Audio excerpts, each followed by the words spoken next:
आजमगढ़ में regional connectivity के तहत आजमगढ़ एयरपोर्ट से उड़ान भरने की राह देख रहे लोगों को बड़ा झटका लगा है। अब आजमगढ़ एयरपोर्ट से उड़ान नहीं होगी, यह दावा आजमगढ़ के सांसद दिनेश लाल यादव निरहुआ ने किया है। सांसद ने कहा कि वह इसके लिए सभी एयरलाइंस कंपनियों से बात किए, लेकिन यहां से उड़ान के लिए कोई भी तैयार नहीं है। उन्होंने कहा कि यहां से उड़ान अब तभी संभव है जब एयरपोर्ट का विस्तारीकरण हो, उसको अंतर्राष्ट्रीय हवाई अड्डे के रूप में डेवलप किया जाए।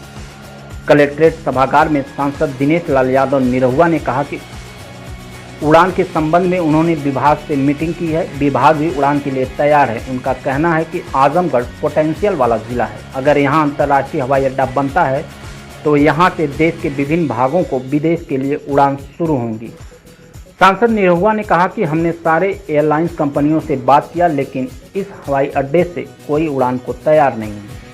उनका कहना है कि जब तक एयरपोर्ट का विस्तारीकरण नहीं होगा तब तक उड़ान नहीं होगी।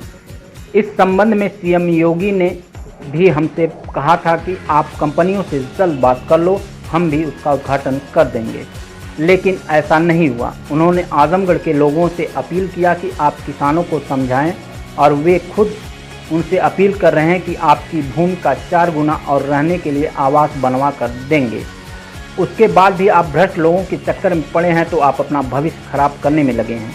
यह दुख का विषय है। इसके साथ ही सांसद निरहुआ ने कहा कि आजमगढ़ एयरपोर्ट का विस्तारीकरण का प्रस्ताव है, लेकिन किसान जमीन देने को तैयार नहीं है। प्रशासन के स्तर से वार्ता हो रही है, लेकिन समस्या यह है कि स्थानीय पार्टियां इसमें व्यवधान डाल रही हैं। 10 से 15 महिलाओं व किसानों को गुमराह कर धरना प्रदर्शन कर विरोध किया जा रहा है। सरकार चाहती है कि वहां बने। मैं उस विभाग में जाके मीटिंग करके आया तो उनका भी इच्छा उनकी है, क्योंकि ये बहुत पोटेंशियल वाला जिला है। अगर यहाँ हमारा अंतर्राष्ट्रीय हवाई अड्डा बनता है तो यहाँ से विदेशों के लिए भी फ्लाइट चलेंगी, दुबई के लिए चलेंगी, गल्फ कंट्री के लिए चलेंगी, मुंबई के लिए चलेंगी, दिल्ली के लिए चलेंगी।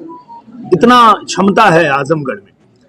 लेकिन जो यहाँ पे स्थानीय पार्टियां हैं वो व्यवधान डाल रही हैं, जबकि आप देखिए कि 4 गुना जब मुआवजा किसी को मिलता है, किसी किसान को मिलता है, तो उसके पड़ोसी का अगर जमीन उसमें ना गया हो तो वो दुख जाहिर करता है कि यार हमारो चल गलो तो हमो पागल होती, हमारो पास बहुत पैसा आ जात, हमो कुछ कर लेती।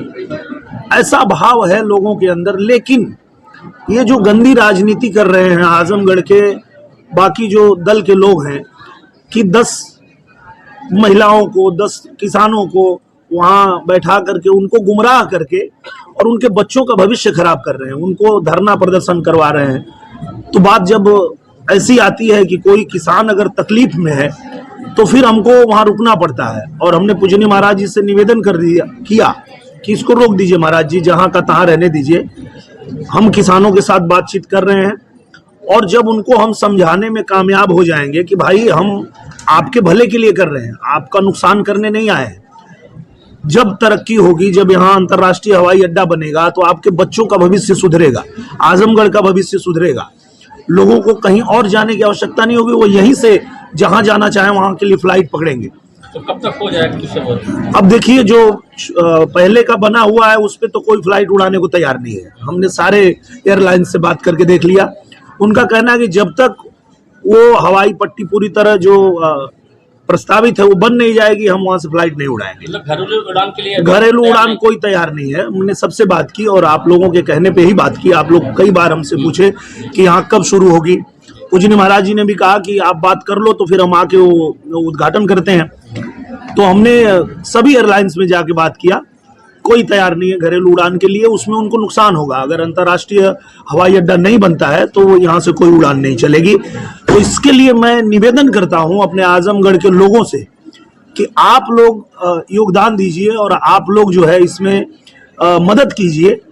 किसान भाइयों को समझाइए। और किसान भाइयों को मैं खुद कहना चाहता हूँ कि सरकार आपको 4 गुना दाम देने को तैयार है, आपके लिए कॉलोनी बना करके अच्छे रहने की, घर की व्यवस्था करने को तैयार है। उसके बाद भी अगर आप इन भ्रष्ट लोगों के चक्कर में पड़ के अपना भविष्य खराब कर रहे हैं